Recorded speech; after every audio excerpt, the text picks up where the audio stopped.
You're listening to an event from the U.S. Institute of Peace, part of the USIP podcast network. For more information about our work around the world, visit usip.org and check us out on social media.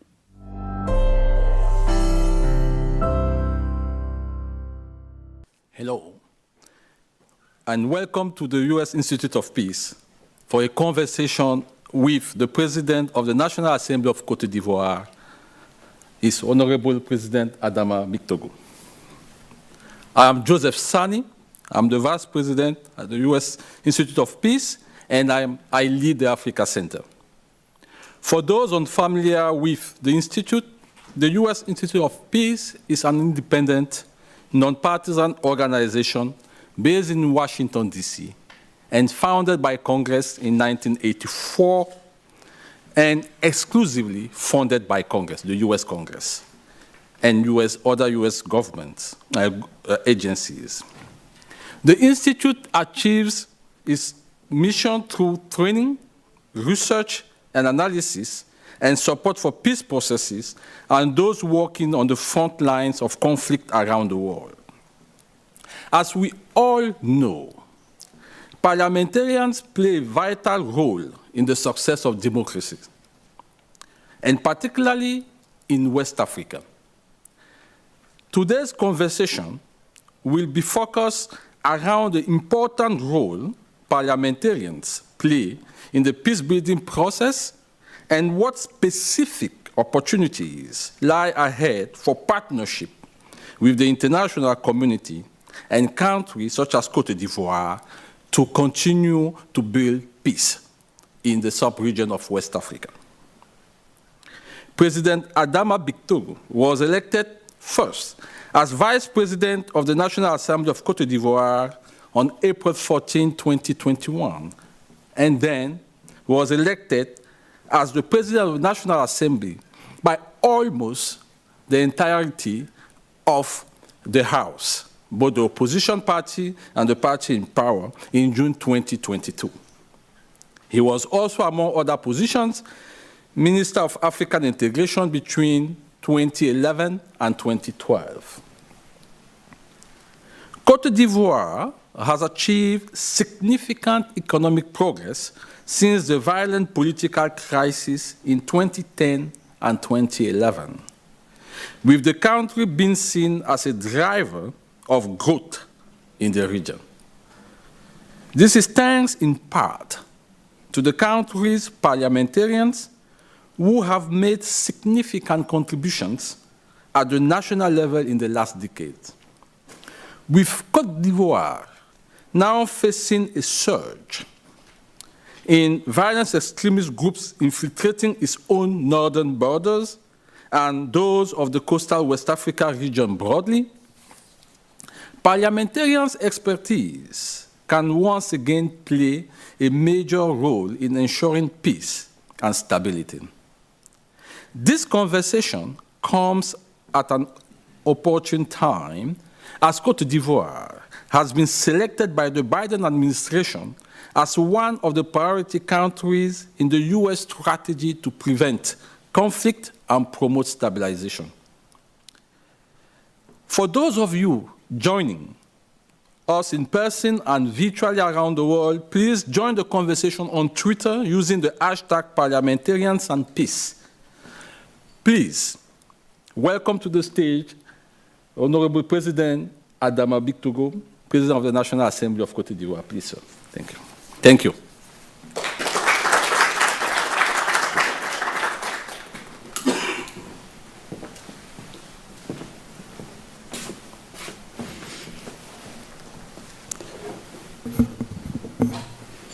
Thank you. Talk in French because we used to talk in French in my country. It's the language, official language, so I am sorry for my American friend, but I talk in French. Mesdames et Ladies and gentlemen, guests, Mr. Vice President of the Institute, ambassadors, it is a great honor for me to be here in the country of Uncle Sam, a country that we admire. I would like to welcome this wonderful initiative and opportunity that you are offering to my country through the National Assembly of Cote d'Ivoire. We are so happy to be here with you, and we share this vision for our country, and we share the vision with our president, Alassane Ouattara. We believe in the excellence of our parliamentary institutions. As you know, the relationship between our two countries goes back to 1961 with the first president of our nation. And our relations remain excellent between the presidents Joe Biden and Alassane Ouattara. So we are here today in a context of good relations between Cote d'Ivoire and the United States. In this environment, we are here this morning to talk about parliamentary democracy, to share with you our experiences in Cote d'Ivoire. Once more, I'd like to express all of my gratitude to you. And I will be ready to answer all questions that come up. There are no taboos today. Cote d'Ivoire is a country that wishes to strengthen its democracy. It relies on its citizenship and sovereignty, but also on its openness, because no country can live when it is closed in on itself. And so for Cote d'Ivoire, openness is essential. And that is why we are here today in the United States within our partnership that falls into the excellent relationships between our heads of state. Mr. Vice President, if there are any questions, I am absolutely ready to answer them. Thank you.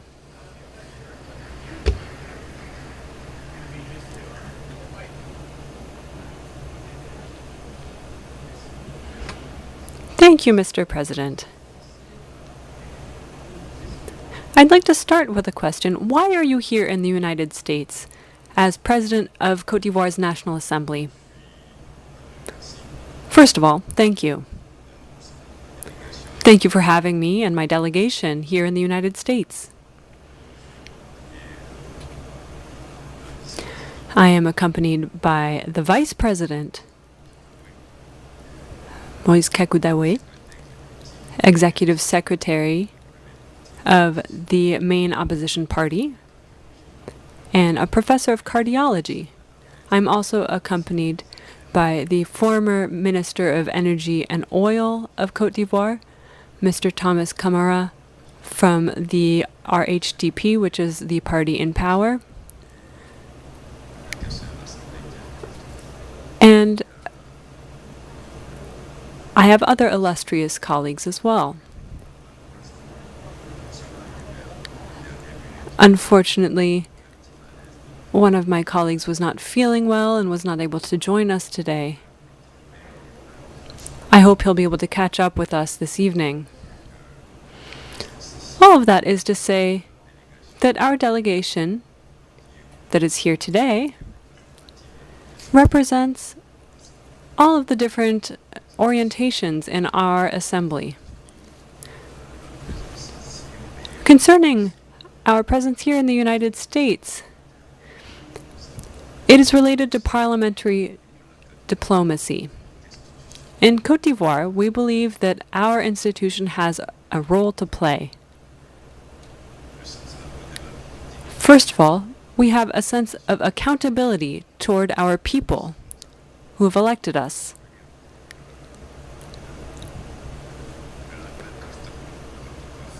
Now,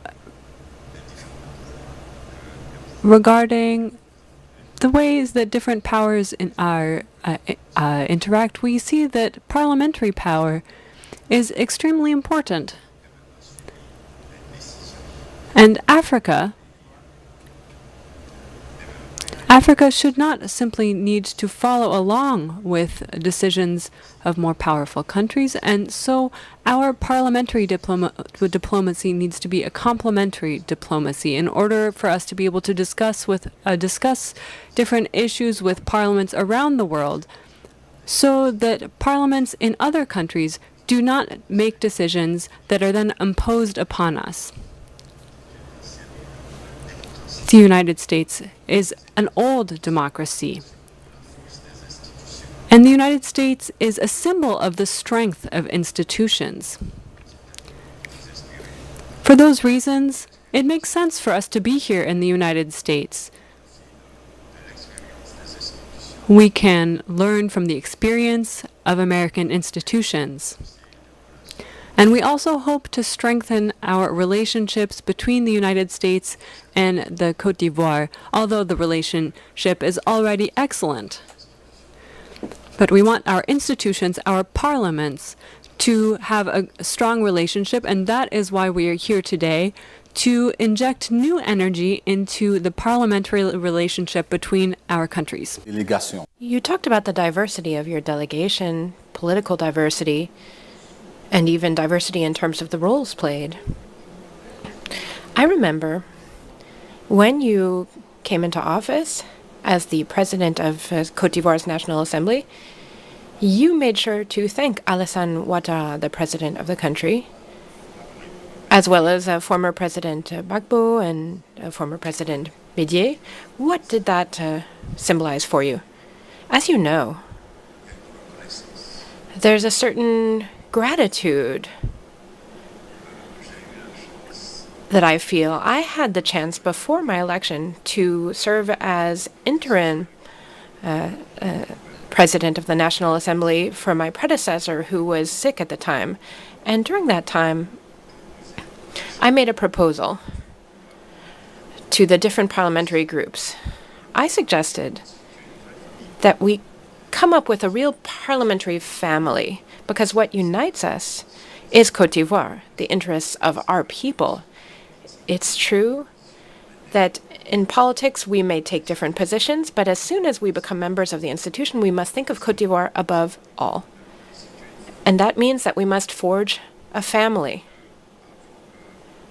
What I can say is that before I was elected, before I was even interim president, the opposition was at the right, the party in power was on the left, and the two didn't communicate with each other. There was no communication between the two of them.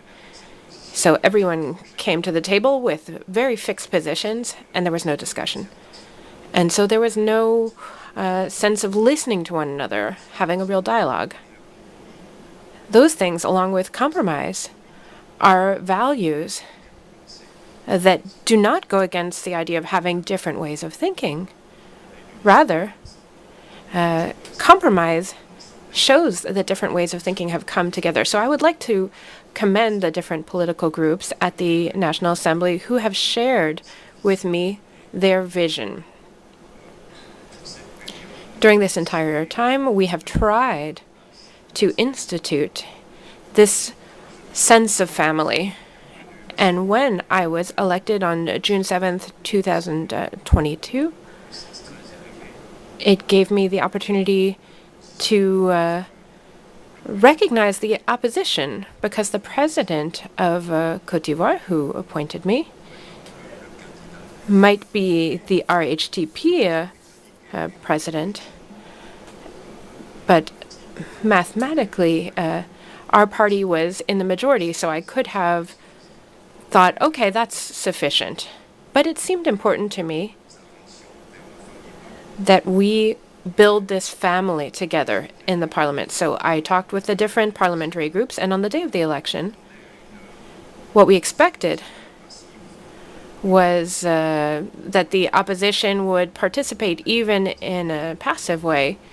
The vice president, Moïse Kikawe, took the floor and read a text on behalf of the opposition, and at the request of Henri Comindeye and Laurent Gbagbo, former president, asking them to vote for me.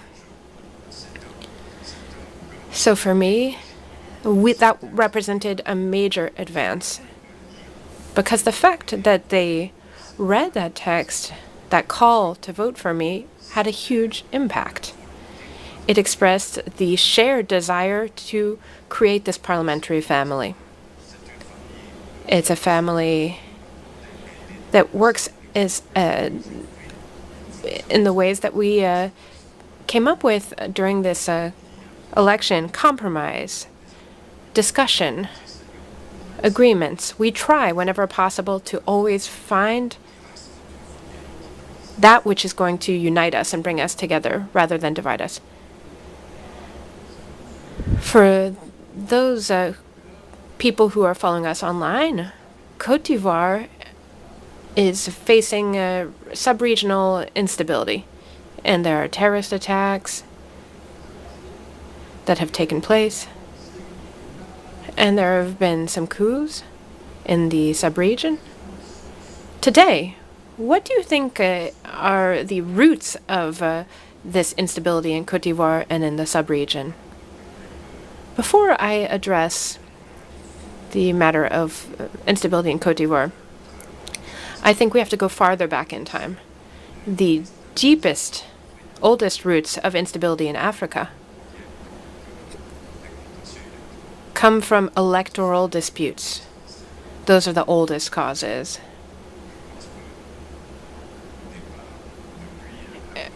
Ever since colonization and independence, it seems clear to me, I wasn't around then, but I studied this. It seems clear to me that what would have been better would have been to come up with a structure for people to express themselves and to hand that kind of structure down from one generation to the next. When we gained our independence, certain political figures were imposed, and they generated the roots of this revolt. And so there have been coups after coups in many countries in the sub-region. These ancient roots of the multiple coups became over time community-based crises, because a person leading the coup would belong to a specific community, and then another community would get up in arms, and so on and so forth. Then what happened next is that in certain countries, the crises came from poverty. There is also climate change, terrorism, which took advantage of this poverty, and which has seen it as ripe conditions for terrorist acts. So what was clear was that young people didn't have enough access to jobs. 77% of Africans are young people. In economic terms, if you look at a young population, you see that that's also a population of consumers, consumers with purchasing power. But when that population is poor, things change drastically. So the lack of jobs for young people and terrorism have created a level of destabilization that has only increased. Democratic challenges in certain countries have unfortunately led to military forces or civilians creating ripe conditions for coups. Therefore, in Cote d'Ivoire, we have tried to avoid these pitfalls by fighting against poverty, especially because our country, following the 2010 elections, our country went through a post-electoral crisis with 3,000 people who died. We have drawn the necessary conclusions from this and taken on the responsibility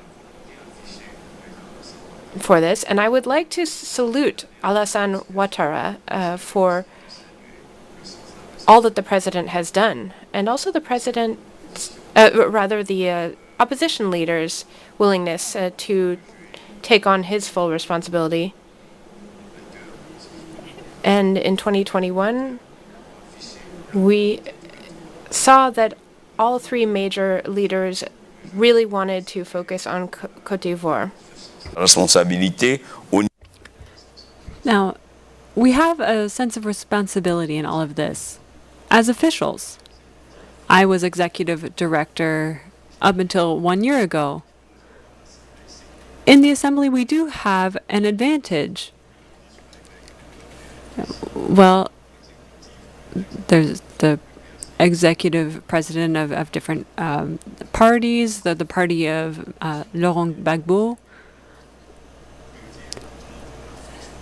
And so this becomes the engine for social cohesion. We're creating this family, but I can also mention that we have this sense of responsibility, and history has meant that we must have it. You talked about political instability and a democratic deficit. One of the causes is this question of term limits and the removal of term limits. In the sub-region, we've seen a number of heads of state, though the Constitution limited the number of terms, decided to continue anyway. Removing this rule around the third or fourth term was made legal by the Constitutional Council, and so there is this question of legitimacy, or legitimateness rather. So what can you tell us about term limits and heads of state who decide to remove this limit? Here's what I can tell you. Term limits, in and of themselves, were voted upon by the different peoples. But each country has its own context, its own situation. Let's take the question of Germany. We had Angela Merkel, who served for 3 terms, and some people wanted her to serve 4 or 5. But we don't really have the same situation. Today, each country in Africa needs to be able to look into the future, and this relies on the voting of different laws. In Cote d'Ivoire, regarding the 3rd term, I think you probably are indirectly talking about our country, but we had a constitution that was drafted in 2016. And we wanted the 5th of March 2020, Alassane Ouattara announced that he would not run in the election that would be held in October 2020. So on March 10th, the Prime Minister, Mr. Koulibaly, was designated. He was designated before his party as being the next candidate for the 2020 elections for the RHDP party. However, our colleague was taken from us. Just 2 months before the election, I was executive director at the time, and we didn't have a choice.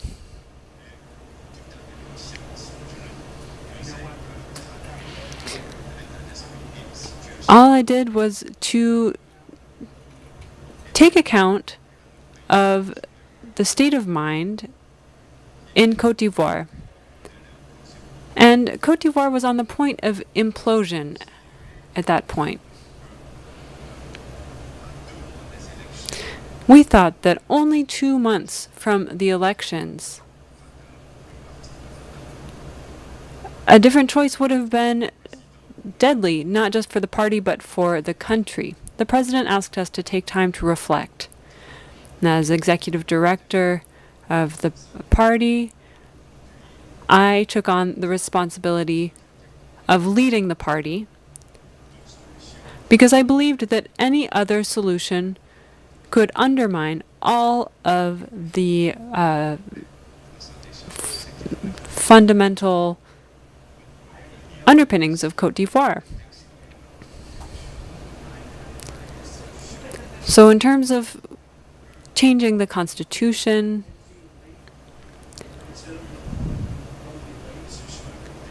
I think that when a constitution is voted upon, certain provisions need to be put in place in order to preserve the dignity of those who are leaving. There's something else that we have noticed often in Africa as compared to developed countries. Former heads of state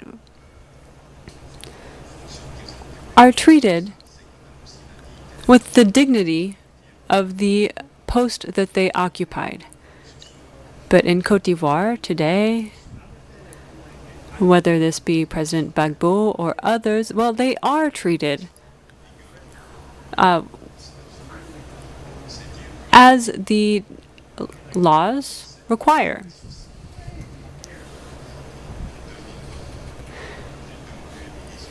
In 2020, we lost one prime minister after another, 2 in a row.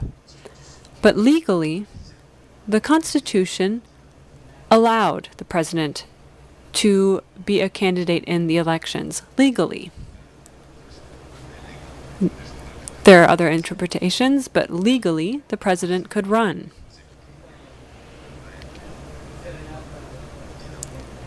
And so that was the situation. In terms of other countries, Guinea, Burkina Faso, the facts speak for themselves. These are countries that have undergone coups, so there are indeed lessons that we can learn from their situations. And I agree with you. Constitutions must be the compasses that guide our countries. We have a strong, solid constitution, and as President Obama said when he visited Ghana, at a certain moment, institutions need to be stronger than people in Africa. And that is what we are working on in Cote d'Ivoire, and what we have been working on since President Alassane Ouattara came to power. We've been working to strengthen, well, all of our institutions have been put into place, and we are working as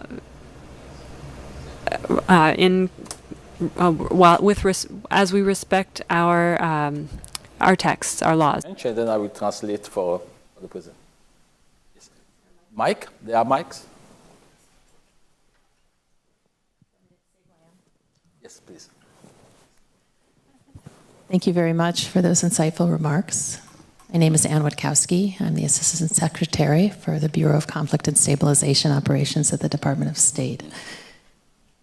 My question to you is, can you offer us some insight on your views with respect to, as was mentioned earlier, the U.S. strategy to prevent conflict and promote stability, specifically our partnership with Cote d'Ivoire on this matter, which focuses very much on some of the challenges that you've already discussed around concerns regarding instability in the region. So my question is two-part. Can you express to us, unpack for us, how you see the necessary approach, the tools to addressing these challenges comprehensively from a national standpoint, one, and two, how you see opportunities for regional cooperation in this respect. Thank you. Donc, la question, c'est autour de les États-Unis ont lancé dernièrement la stratégie. The moderator is repeating the questions in French. Je crois que votre pays déploie ou les mécanismes pour pouvoir faire face aux questions d'insécurité dont vous avez parlé. Et la deuxième question, c'est le rôle de la coopération régionale dans la promotion de la stabilité dans cette région. Bien. Côte d'Ivoire today has gone over its budget, specifically with regards to security. Today's budget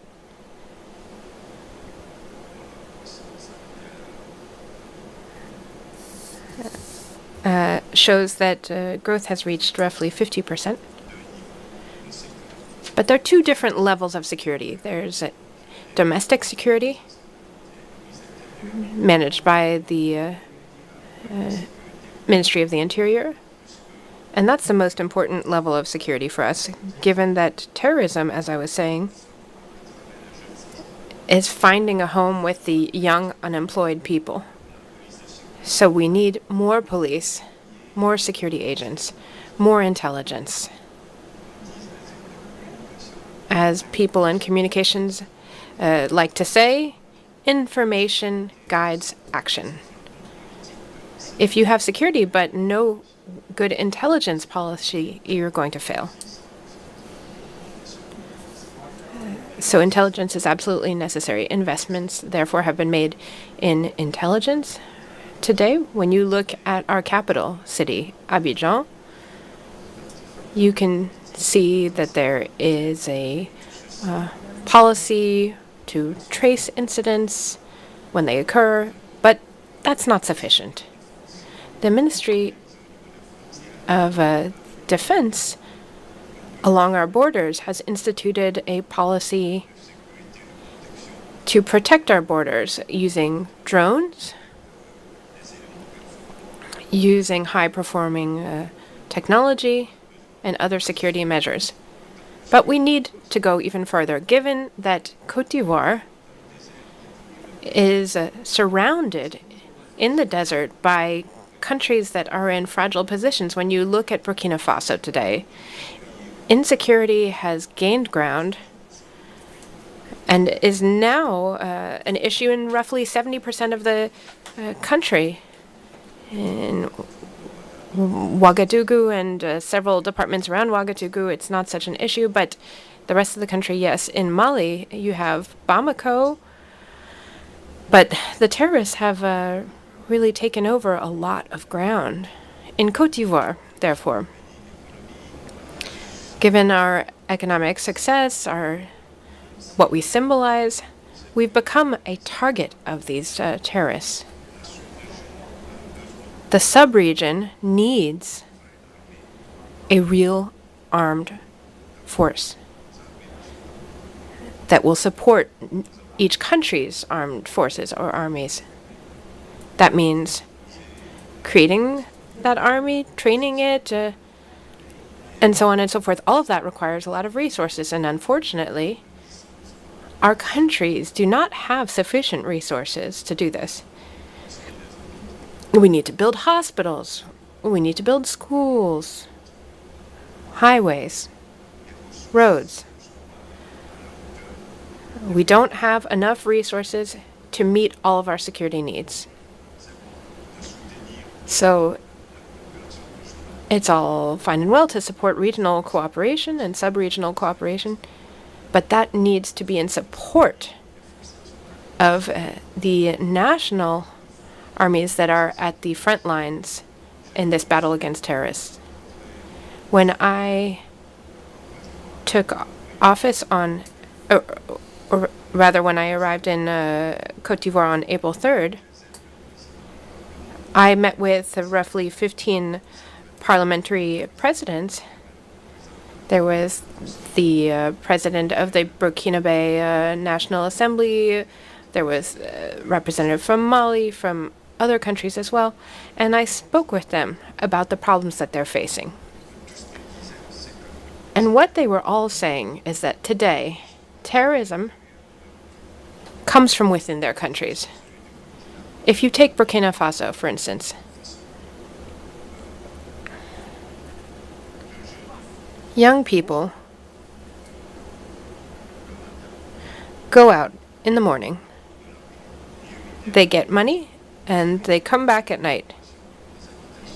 And if they provide intel on certain houses, there will be an attack, and they take on and off their army fatigues when it serves them.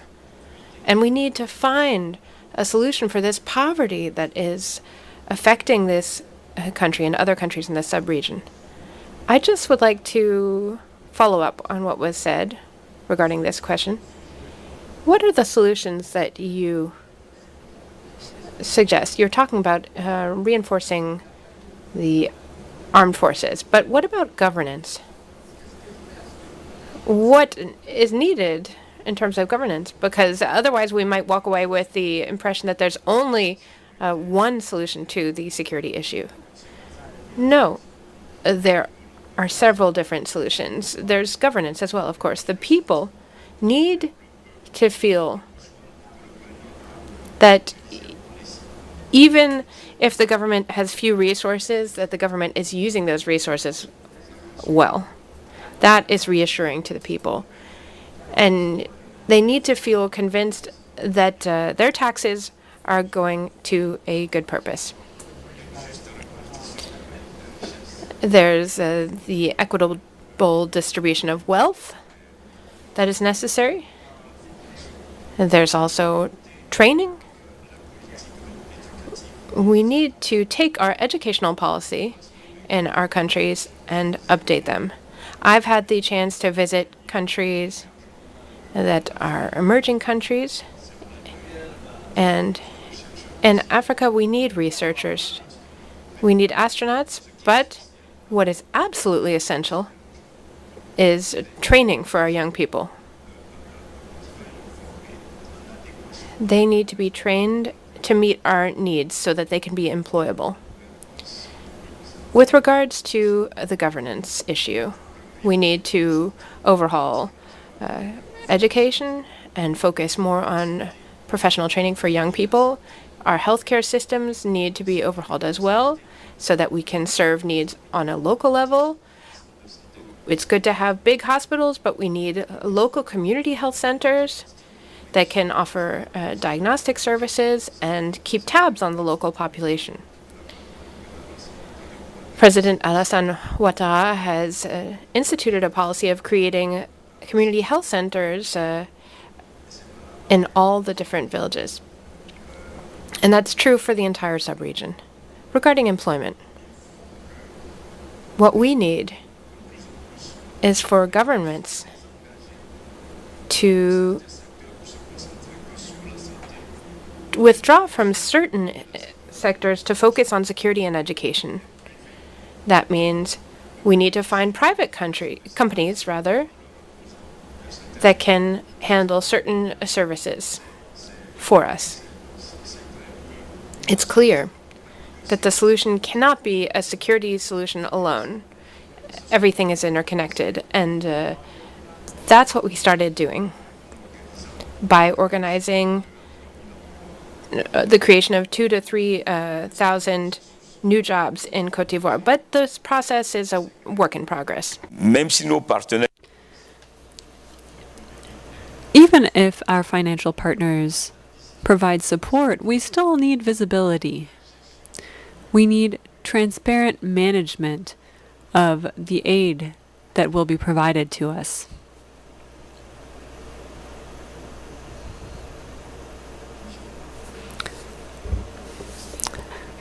Hello, and thank you to the Ivorian delegation for coming. My name is Catherine Kelly from the Center of Strategic Studies for Africa in Washington.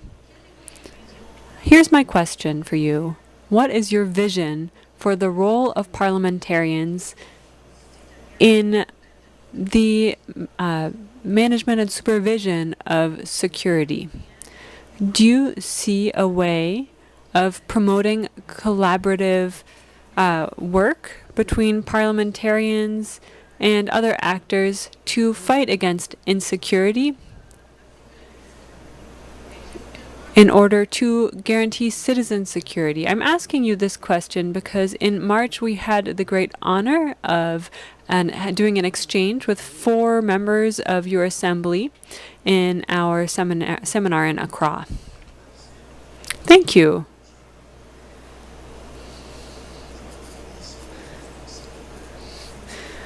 We have a defense commission in Parliament, which is in contact with the Ministry of Defense and of Homeland Security.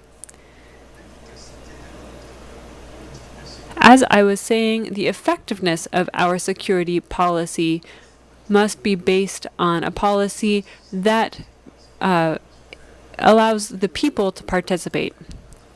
And this participatory policy can only be put in place through the deputies.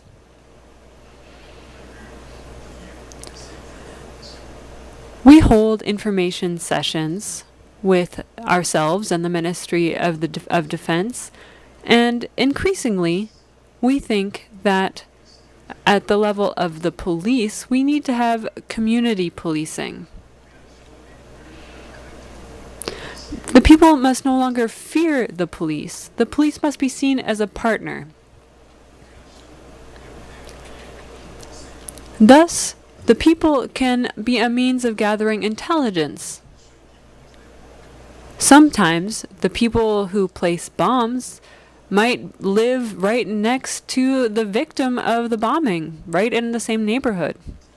So we need a community policing strategy.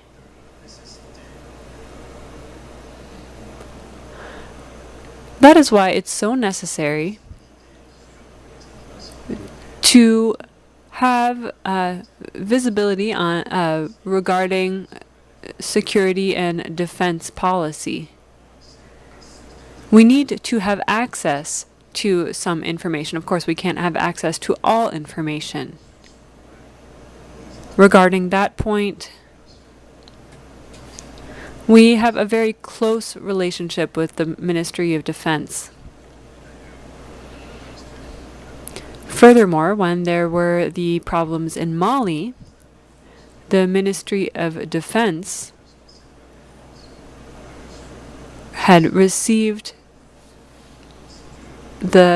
our Commission for Defense to update us on the situation of Ivorians detained in Mali.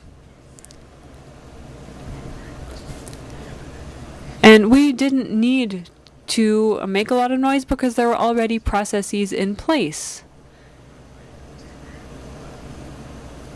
So the Parliament was involved. And all of that is to say that we have access to information because we have this sense of accountability toward our people.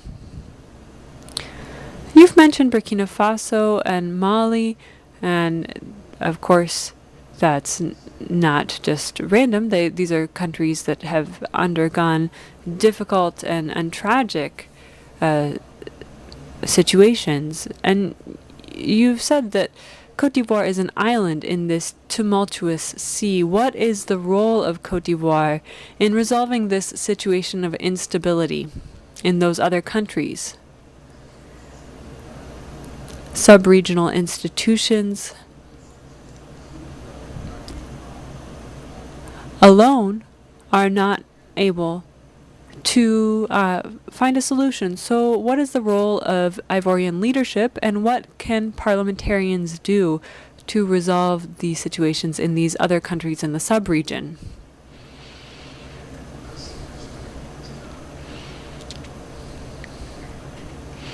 The situation of Burkina Faso and Mali, as you know well,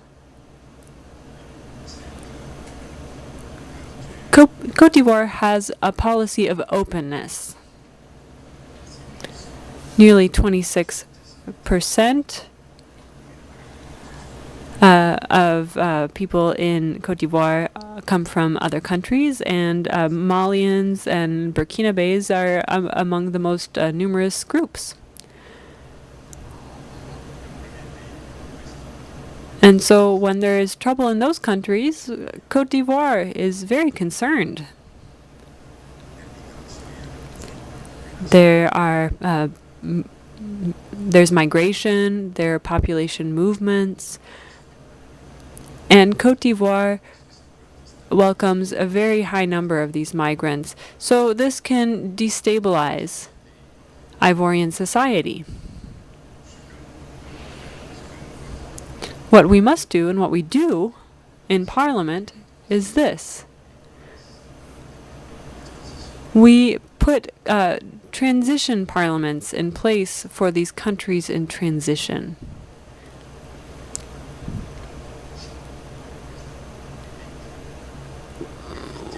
We wanted to be close to the President of the Republic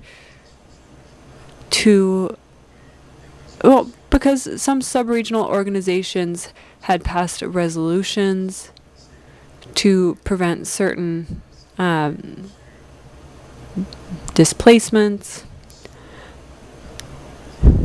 But we would agree that the more we isolate these countries, the less likely we are to find a solution. We need to stay in contact and maintain our relationships, not as a recognition of the people in power, but we need to maintain these relationships with these countries so that they can see that the world that they are in is not a world of coup d'etat. Our world is not one in which problems can be resolved using illegitimate and illegal institutions.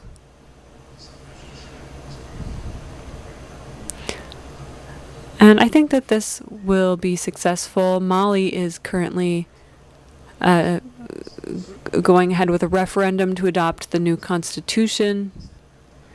Guinea is doing something similar. I hope that Burkina Faso won't be far behind. In our conversations,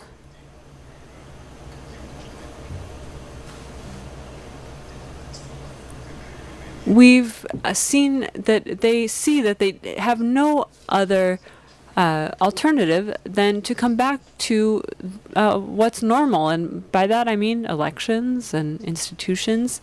And so Cote d'Ivoire, as the locomotive of the sub-region, which is in constant contact with other heads of state,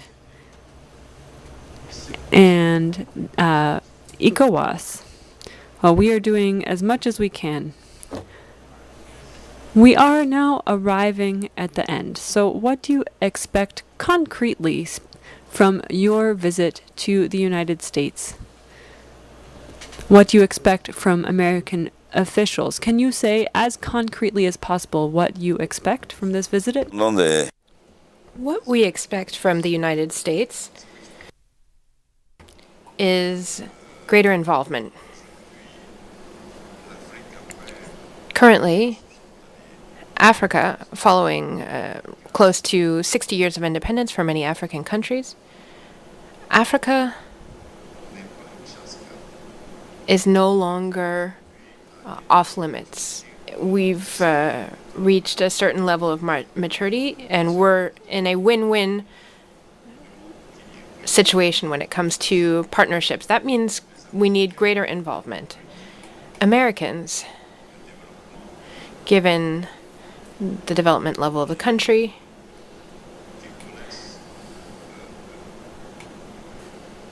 well, Americans are essential to us in Africa. It's true that with the Russian-Ukrainian war today, we're heading toward a new geopolitical order. Different blocs are being built, or groups. Inflation is running high, and each country needs to handle its own domestic issues, but that's a real danger. Whether the threat is COVID, the Russian-Ukrainian war, or the energy crisis, all of these challenges require that we pool together our resources and come together to face them together. In Africa, and in Cote d'Ivoire in particular, we want to be a driver of growth of different things. When it comes to the US and France, the UK, Germany,